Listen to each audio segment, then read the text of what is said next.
والسلام وتحية والإكرام على النبي الأمي المكي المدني القرشي الهاشمي المطلبي صاحب الجود والكرم الشفيع والأمم مولانا أبي القاسم محمد. اللهم صل على محمد وآل محمد.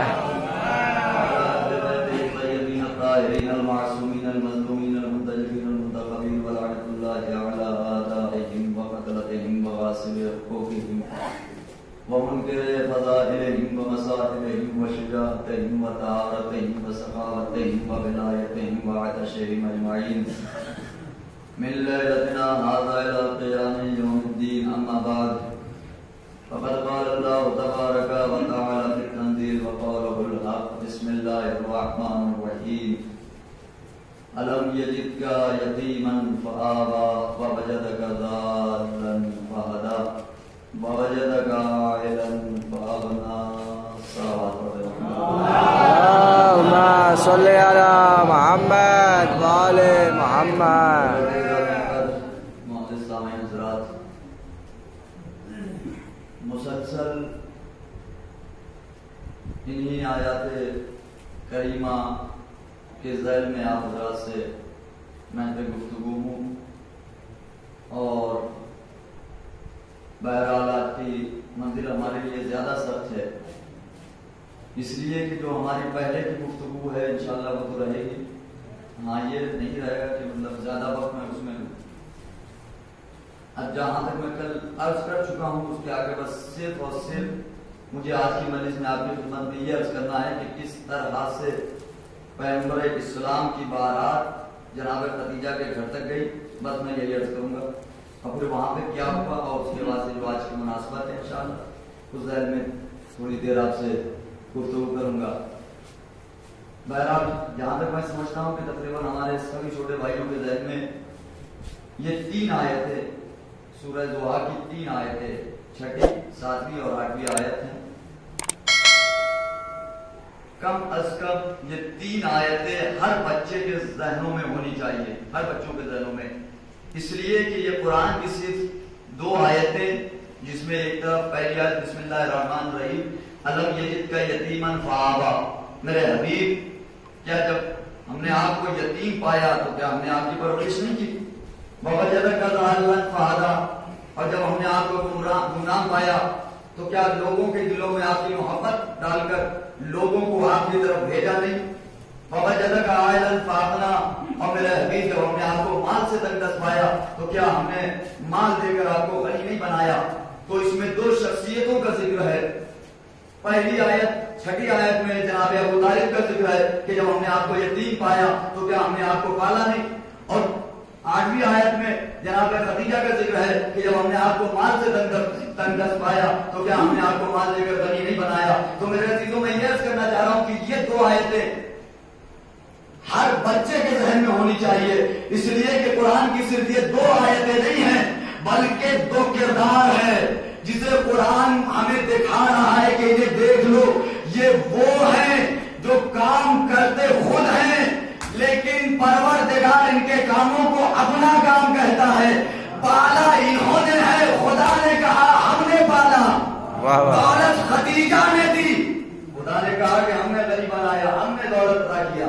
تو میرے عزیزو یہ 2 کردار، اور جہاں تک میں کل آپ کی خدمت میں عرض کر چکا ہوں کہ کس طرح سے آپ نے سنا کہ کس طرح سے جناب خدیجہ نے پیغام اب بھیجا ہے پیغمبر اسلام تک.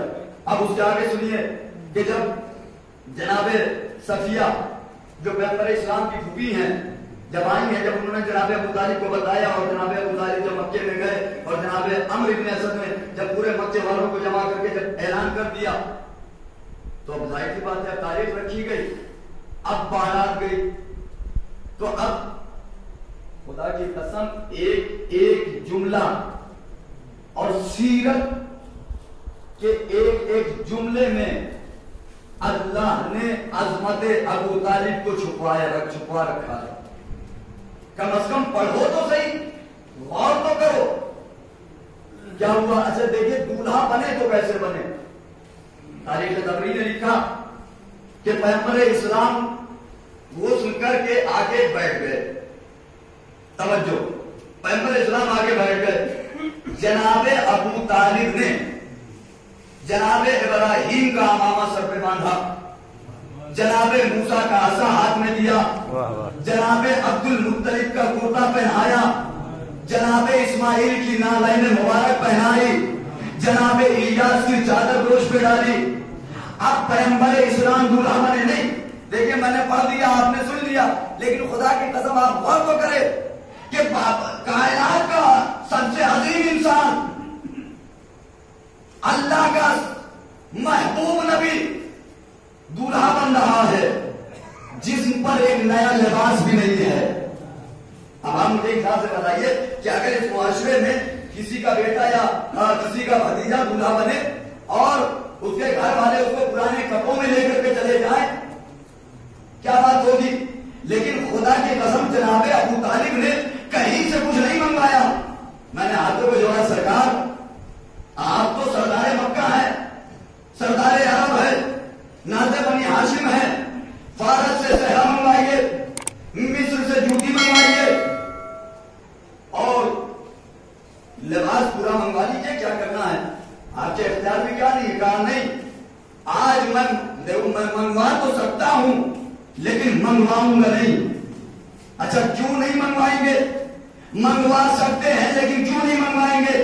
کہا اس لیے نہیں منگواؤں گا کہ جب تاریخ لکھے گی کہ ابو طالب کا بھتیجا دولہا بنا اور پرانے لباس پہن کر در خدیجہ کی طرف گیا، جسم پر ایک بھی نیا لباس نہیں، جب تاریخ لکھے گی اور جب کل کا مسلمان یہ تاریخ پڑھے گا تو بھائی سوال کرے گا نا کہ آخر ابو طالب کو ابراہیم کا امامہ کہاں سے ملا، عبد المطلب کا کرتا کہاں سے ملا، اسماعیل کی نالین کہاں سے ملی، الیاس کی چادر کہاں سے ملی؟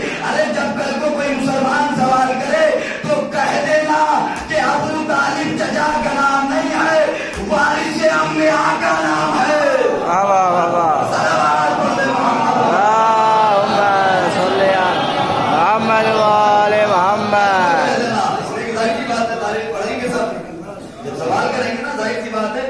بھائی کہاں ابراہیم کا زمانہ، ابراہیم کا امامہ ملا تو کہاں ملا، الیاس کی چادر ملی تو کہاں ملی، اسماعیل کی نالین ملی تو کہاں ملی؟ چلیے عبد المطلب تو والد تھے، کرتا مل گیا آسانی سے، لیکن یہ بقیہ چیزیں ملی تو کہاں سے ملی؟ تو پلٹ کے کہہ دینا کہ ابو طالب صرف چچا کا نام نہیں ہے بلکہ وارث انبیاء کا نام ہے۔ تو یہیں پر رک کر ایک جملہ امت مسلمہ کی خدمت میں عرض کرتا چلوں کہ مسلمانوں،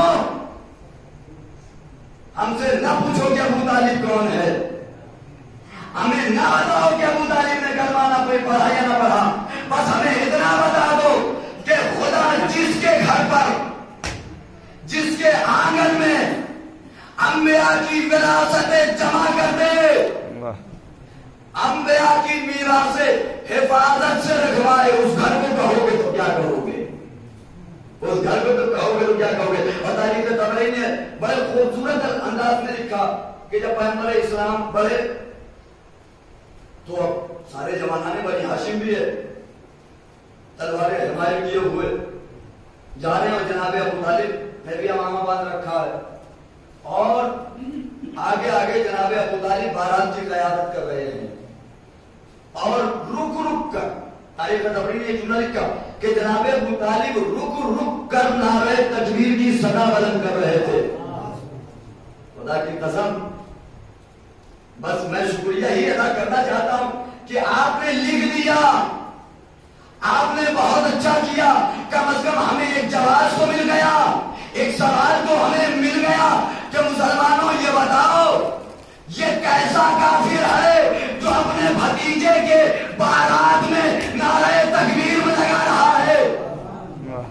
کیا کوئی کائنات میں ایسا کافر ہے جو اللہ کی وحدانیت کا اعلان کرتا ہوا بارات کے آگے جائے؟ جناب ابو طالب نعرہ تکبیر بلند کر رہے تھے اور بہت خوش بھی تھے۔ اچھا بھائی کیوں نہ خوش ہو؟ اس لیے کہ بھتیجا دولہا بنا اور یہ، اچھا آپ خود اندازہ لگائیے کہ جب جناب ابو طالب اتنے خوش ہیں تو اللہ کتنا خوش ہوگا؟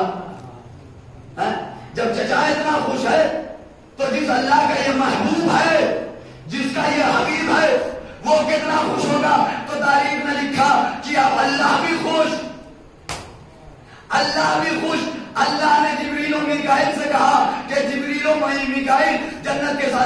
دروازوں کو کھول دو اور ساتوں دروازوں کو کھول دو اور ان تمام باراتیوں کے اوپر مجھ کو عنبر کی بارش کر دو. اللہ اکبر. اب جب مجھ کو عنبر کی بارش ہوئی تو سارے باراتی یہی کہہ رہے تھے واہ واہ واہ واہ, کیا کہنے, سبحان اللہ کیا کہنے, یہ تو محمد کا جلوہ ہے, یہ محمد کا جلوہ ہے, یہ محمد کا جلوہ ہے. تو میرے عزیزوں میں یہی جملہ عرض کروں گا کہ جب محمد دولہا بن کر خانہ خدیجہ کی طرف گئے تو محمد کے چاہنے والوں نے کہا یہ محمد کا جلوہ, یہ محمد کا جلوہ, یہ محمد کا جلوہ. اور جب علی بارات لے کر تلے زہرا پہ گئے تو علی کے چاہنے والوں کا نعرہ کیا کہنے, علی کا جلوہ, علی کا جلوہ. اللہم صلی علی محمد وآل محمد. 2 منٹ کی تاریخ ہوا, بارات پہنچی, وہاں پہ جناب عمرو بن اسد جناب خدیجہ کے چچا, میسرہ جناب خدیجہ کا غلام, اور ورقہ بن نفیل یا نوفل جناب خدیجہ کا بھائی, یہ 3 آدمی باراتیوں کے استقبال کے لیے بارات پہنچی. ظاہر سی بات ہے سارا انتظام ہے, بڑے گھر کی شادی ہے, انتظام بھی بڑا تھا, تو کرسیاں لگی ہوئی ہیں, مسند لگی ہوئی ہے. ایک سب سے بڑی کرسی تھی دولہے کی, اس کے ایک طرف ایک کرسی تھی نکاح خان کے لیے, دوسری طرف دوسری کرسی تھی. تو اس شادی ابو جہل بھی گیا. ابو جہل جب گیا تو اس کی جب دولہے والی کرسی پہ نظر پڑی نیت خراب ہو گئی. تاریخ نے لکھا کہ ابو جہل چاہتا تھا کہ کود کر دولہے والی کرسی پہ جا کے بیٹھے. پیچھے کھڑا تھا میسرہ جناب خدیجہ کا غلام, فوراً پیچھے سے کالر پہ ہاتھ دیا اور پٹک دیا زمین پر گرا. اور پھر اس کے بعد سے جو ہے ادھر سے جناب ابو طالب آئے اور جناب عبداللہ ابن عباس وغیرہ آ کر کے بچ بچاؤ کر دیا, اور اسی میں جو ہے ابو جہل کو تھوڑی سی چوٹ لگ گئی. بس یہ اتنی سی بدمزگی آ گئی تھی رسول اللہ کی شادی میں. اسی لیے آج کل ہمارے یہاں بھی یہی ہے کہ تھوڑا بہت کچھ نہ کچھ ہو جاتا ہے, شادیوں میں کچھ نہ کچھ معاملات خراب ہوتے ہیں, لیکن یاد رہے یہ معاملات خراب کرنا جو ہے یہ ابو جہل کی سیرت ہے, ابو طالب کی سیرت نہیں ہے. یہ ابو جہل کی سیرت ہے. چلیے بھائی باراتی بیٹھ کے, میں جلدی عرض کر رہا ہوں اس لیے کہ مجھے ابھی 8ویں امام تک پہنچنا ہے. باراتی بیٹھ کے ایک کرسی پر جناب ابو طالب بیٹھے نکاح پڑھنے کے لیے, دوسری کرسی پر جناب ورقہ بن نفیل جو ان کے سگے چچا بھائی تھے وہ بیٹھے, نکاح پڑھا. اچھا اب یہاں پہ ایک سوال ہوتا ہم سے کیا جاتا ہے کہ بھائی ابو طالب سے نکاح کیوں پڑھوایا, ابو طالب سے ہی نکاح کیوں پڑھوایا؟ تو بھائی ہم تو رسول اللہ کے ٹائم میں تھے نہیں جو ہم رسول اللہ سے پوچھ کر کے بتاتے, لیکن آج جو سوال کا جواب ہماری سمجھ میں آتا ہے وہ میں بتا ہی دیتا ہوں کہ ابو طالب سے نکاح اس لیے پڑھوایا کہ ابو طالب بابرکت تھے. اس لیے کہ ہمارا بھی مزاج یہی ہے, مجلس کسی سے پڑھوا لیں گے لیکن نکاح اسی سے پڑھوائیں گے جو عالم باعمل ہوگا, جو نیک ہوگا, جس کی سیرت اچھی ہوگی, جس کا کردار اچھا ہوگا. تو بھائی ابو طالب بابرکت تھے, اس لیے رسول نے اپنا نکاح ابو طالب سے پڑھوایا. ارے یہ ابو طالب کی نکاح کی برکت ہے کہ نسل آج تک قائم ہے. واہ واہ واہ واہ.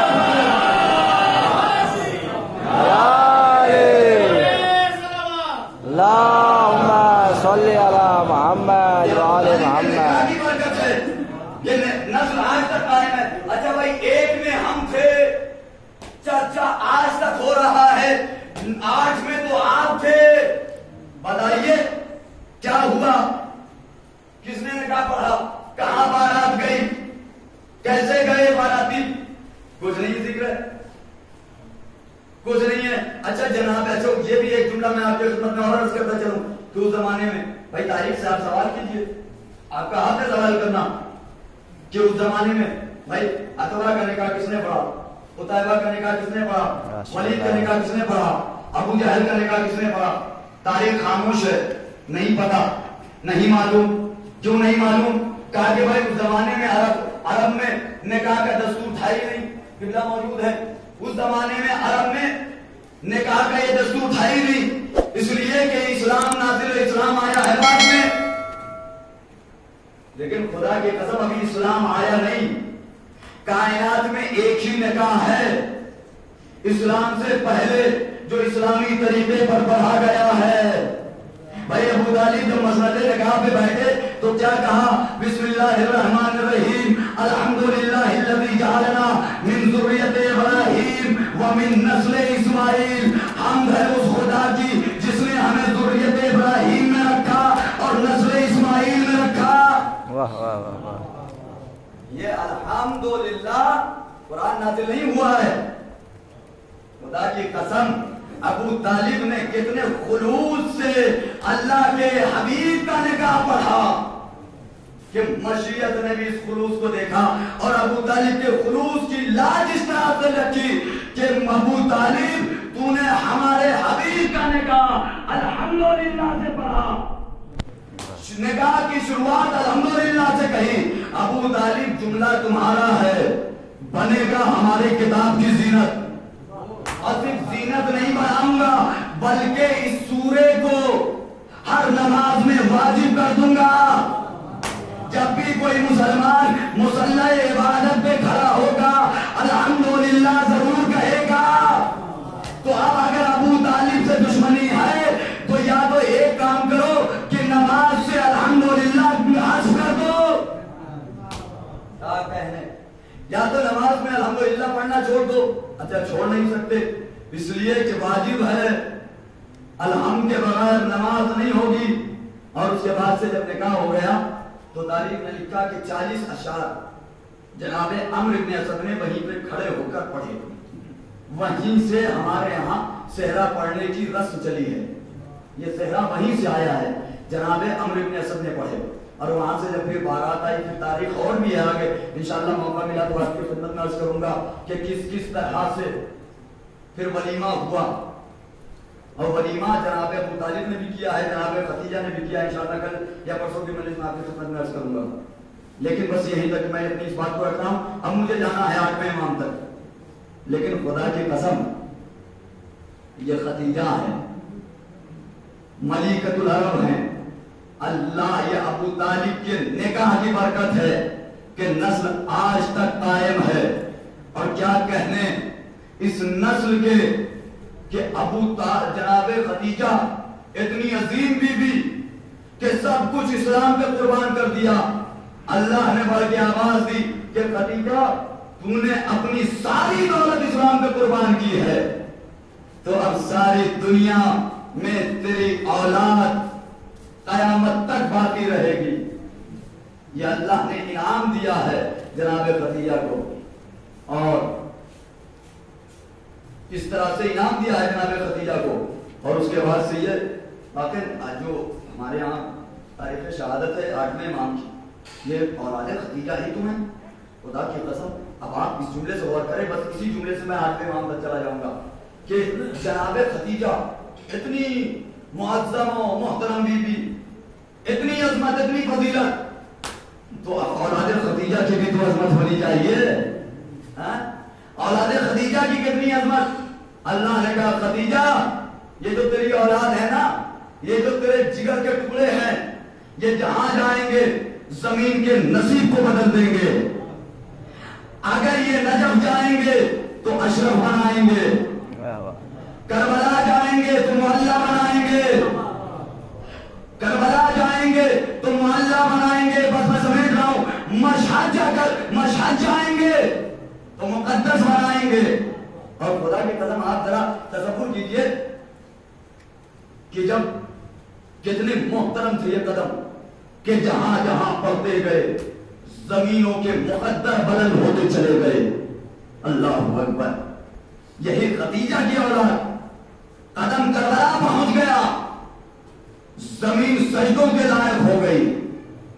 بے جان چیز ہے لیکن حسین کے قدم پڑ گئے زمین سجدوں کے لائق ہو گئی. خاک شفا بن گئی. ایک اولاد مشہد گئی ایران کی قسمت کو بدل دیا. اب ایران اتنا محفوظ ہو گیا کہ قیامت تک کوئی بھی یزید کی اولاد ایران کی طرف آنکھ اٹھا کے نہیں دیکھ سکتا. یہ امام کے روزوں کا اثر ہے کہ آج امریکہ اور اسرائیل اپنی پوری کوشش کرنے کے بعد ذلیل و رسوا ہو رہے ہیں. ورنہ اتنی بڑی طاقت صرف ایک اشارے میں ایران کو تباہ کر سکتے ہیں. لیکن تباہ کریں گے تو کیسے کریں گے؟ اس لیے کہ ایران اب تنہا نہیں ہے، بلکہ ایران امام ضامن کی ضمانت میں ہے. واہ واہ واہ واہ واہ. اللہم صلی علی محمد وآل محمد. میں نہیں عرض کر سکتا کہ جب 8ویں امام مشرق ایران پہنچے ہیں تو کیا ہوا ہے، لیکن بس میں 2-3 باتیں آپ کی خدمت میں عرض کر دوں کہ ہارون رشید نے 8ویں امام مدینے میں تھے، خط لکھا کہ آپ مشہد آئیے، ایران آئیے، خراسان. امام پہنچنے سے پہلے ایک جگہ تھی، ہو سکتا ہے کہ اس جگہ کا نام آج کچھ الگ ہو، جو تاریخ میں لکھا کہ مرگ ایک جگہ تھی. امام نے وہاں پہ قیام کیا.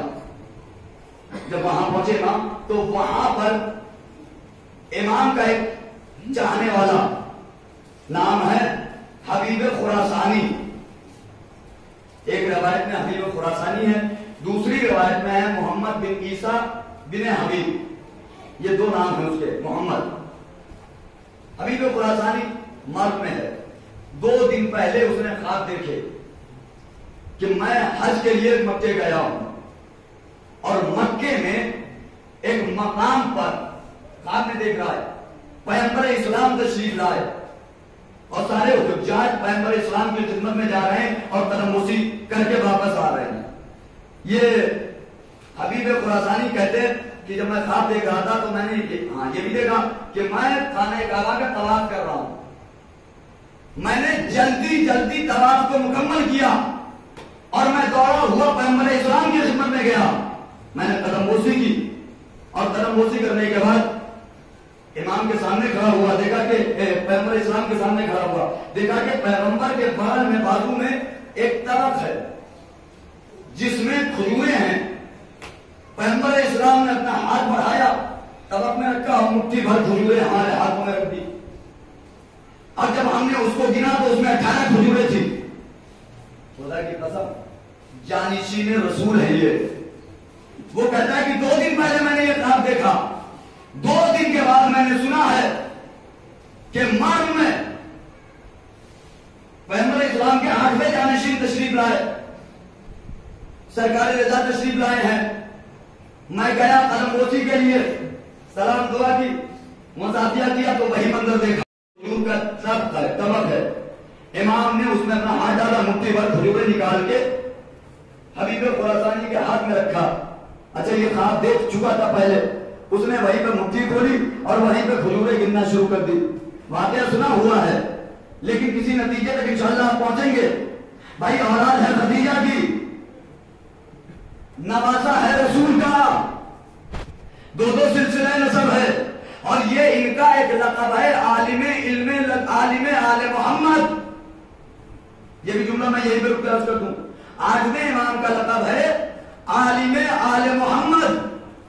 جاہلوں کے درمیان عالم ہونا اور بات ہے، اور عالموں کے درمیان، اور صرف عالموں کے درمیان نہیں بلکہ ایسے عالم جن کے پاس علم ما کان بھی ہے اور علم ما یکون بھی ہے. عالم علم لدنی کے درمیان عالم ہونا اور بات ہے. جب انہوں نے کھجوریں دی نا، انہوں نے کتنا 18 کھجوریں فوراً پلٹے، کہا کہ سرکار 1-2 کھجوریں اور زیادہ دے دیجئے. 8ویں امام مسکرائے، مسکرانے کے بعد فرمایا کہ میں زیادہ دے دیتا لیکن اگر میرے جد نے تمہیں زیادہ دیا ہوتا تب. اللہم صلی علی محمد وآل محمد.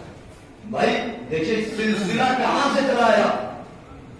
8ویں پشت میں ہے، 8ویں جانشین، لیکن علم وہی ہے جو نبی کا علم تھا کہ اگر ہمارے جد نے زیادہ دیا ہوتا. اچھا یہ ہاتھ بھی کمال کے ہاتھ ہیں، اس لیے کہ بیٹے تو ہیں علی کے.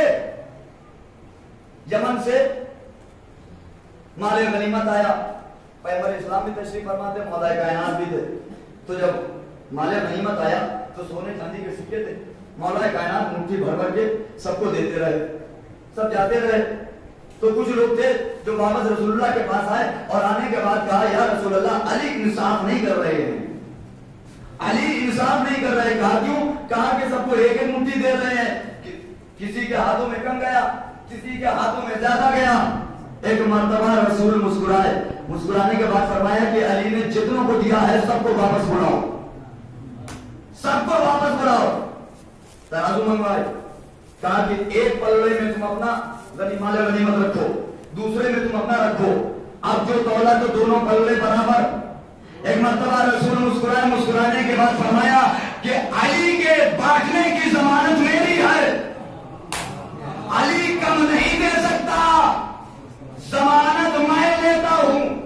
اب آپ سوچئے, بیٹا تو ہے علی کا, علی کی ضمانت نبی نے لی, علی کبھی خیانت نہیں کر سکتے معاذ اللہ. اور اس کے بعد نبی مسکرائے, اور مسکرانے کے بعد قیامت کا جملہ ارشاد فرمایا. کہا کہ سنو, علی کا ہاتھ اور میرا ہاتھ دست عدل ہے,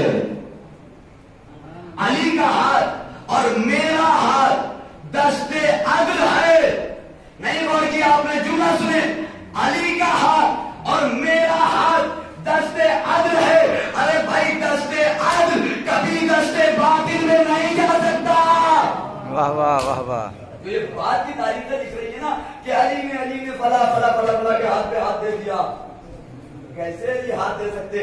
اگر علی نے ہاتھ دے دیا ہوتا تو پھر حسین بھی یزید کے ہاتھوں پہ بیعت کر لیتے. حسین کا یزید کی بیعت سے انکار کرنا علی کے بیعت نہ کرنے کی سب سے بڑی دلیل ہے. سلام پڑھے محمد. اللہم صلی علی محمد و آل محمد. یہ قافلہ امام کی یہ سواری پہنچی کہاں؟ نیشاپور. تاریخ آپ کے نظروں میں ہے, بس میں اشارہ کر کے اختتامی مرحلے میں داخل ہو جاؤں گا. نیشاپور میں اچھا جب وہاں پہنچی تو وہاں پہ بھی شان و شوکت الگ, وہاں پہ بھی شان و شوکت الگ. چاہنے والوں کا ہجوم, جب لوگوں نے سنا کہ نبی کا نواسا آ رہا ہے, شان و شوکت سب لوگ. تاریخ نے لکھا کہ جب آٹھویں امام کی سواری پہنچی ہے, محمل میں بیٹھے ہوئے ہیں آٹھویں امام, چاروں طرف سے پردے لگے ہوئے ہیں, نیشاپور میں پہنچے, چاہنے والوں کا ہجوم ہے چاروں طرف. یا رسول اللہ کی صدائیں گونج رہی ہیں, اللہ اکبر کا نعرہ بلند ہو رہا ہے. کہ اتنے میں چاہنے والوں نے کہا کہ مولا بس آپ پردے کو ہٹا دیجئے, اب آپ کی زیارت کرنا ہے, آپ کے چہرے کی رخ انور کی زیارت ہو جائے. امام نے پردے کو ہٹایا. تاریخ نے کہا کہ 24,000 علم وہاں پہ موجود تھے. میرے سرکار اپنے جد کی کوئی حدیث بیان کر دیجیے.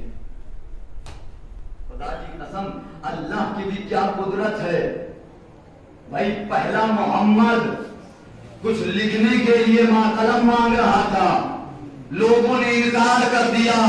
یہی انقلاب زمانہ کے جب 8واں محمد ایران میں پہنچا, 40 سے 24,000 قلم کاغذ لے کر کے لوگ کھڑے ہوئے ہیں, کچھ بیان کیجئے, کچھ بیان کیجئے. تو 8ویں امام نے ایک حدیث بیان کی, وہ حدیث سن لیجئے اور انشاءاللہ میری گفتگو آگے بڑھ جائے گی. اس حدیث کو سلسلۃ الذہب کہتے ہیں. جو حدیث 8ویں امام نے بیان کی, یہ واحد ایک ایسی حدیث ہے سلسلۃ الذہب یعنی سونے کی کڑیاں, اس میں کوئی غیر معصوم نہیں ہے. 8ویں امام نے بیان کرنا شروع کیا کہ میں نے اپنے والد بزرگوار 7ویں امام سے سنا, 7ویں امام نے 6 امام سے, 6 امام نے 5ویں امام سے, 5ویں امام نے 4تھے امام سے, 4تھے امام نے 3رے امام سے, 3رے امام نے 2رے امام سے, 2رے امام نے پہلے امام سے, اور پہلے امام نے رسول اللہ سے سنا, رسول نے جبرائیل سے سنا, جبرائیل نے اللہ سے سنا. یہ پورا سلسلہ میں ابھی اس لیے سنا دیا کہ ابھی عالم اہل سنت کی ایک سب سے بڑی شخصیت کا جملہ میں یہاں پہ آپ کو یہ خدمت میں عرض کرنے والا ہوں. یہ سنایا اور سنانے کے بعد کہا بسم اللہ الرحمن الرحیم لا الہ الا اللہ حسنی فمن دخل حسنی من عذابی. اللہ کہہ رہا ہے کہ لا الہ الا اللہ میرا قلعہ ہے, جو میرے قلعے میں داخل ہو گیا گویا کہ وہ میرے عذاب سے امان پا گیا. اللہ اکبر. امام نے جملہ کہا اور جملہ کہہ کے امام کی سواری آگے بڑھی تھی کہ امام رکے, سواری رکی. امام نے پھر پردے کو ہٹایا اور پردے کو ہٹانے کے بعد فرمایا کہ اللہ نے تو کہا ہے کہ لا الہ الا اللہ میرا قلعہ ہے جو میرے قلعے میں آ گیا میرے عذاب سے بچ گیا بشرطہا و شروطہا وَأَنَا مِن شُرُوطِهَا، اس کی کچھ شرطیں بھی ہیں اور ان کی شرطوں میں سے ایک شرط میں ہوں۔ واہ واہ واہ بھائی بیان کر رہے ہیں آٹھواں محمد بیان کر رہا ہے اور 24,000 قلم و کاغذ لکھ رہے ہیں۔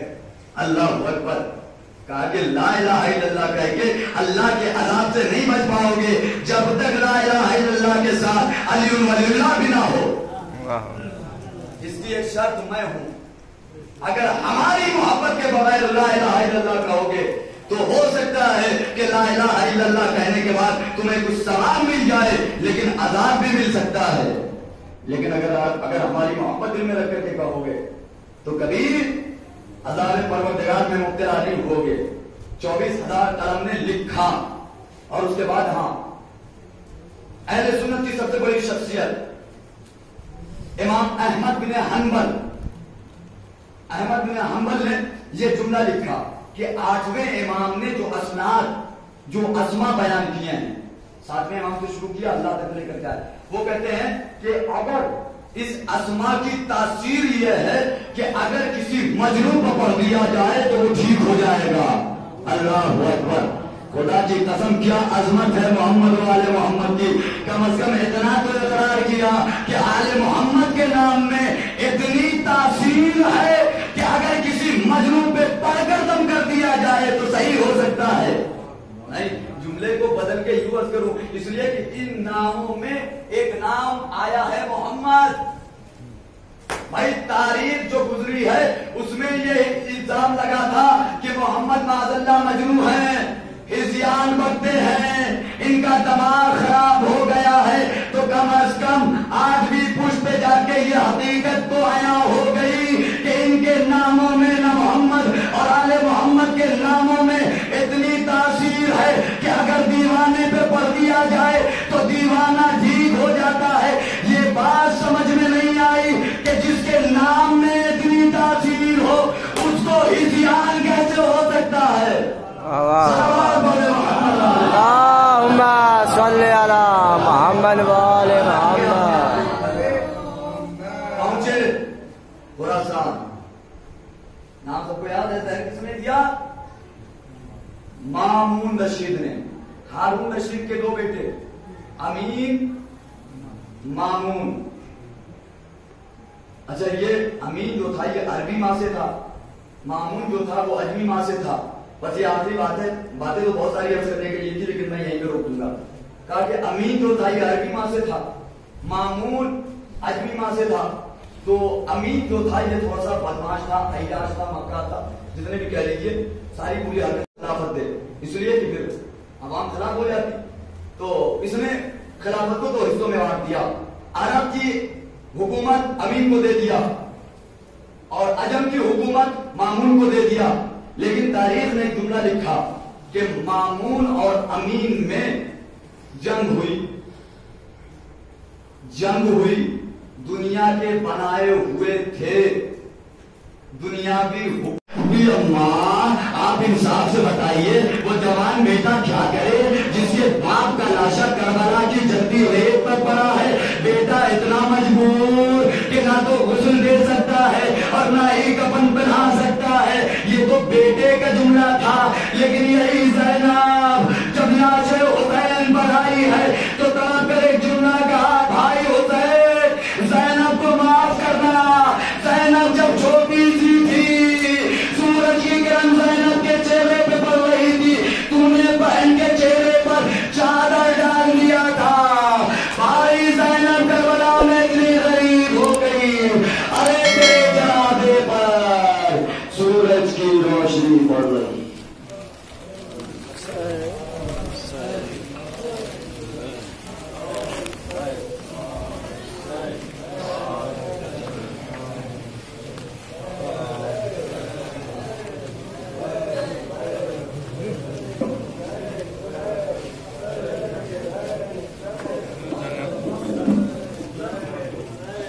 Say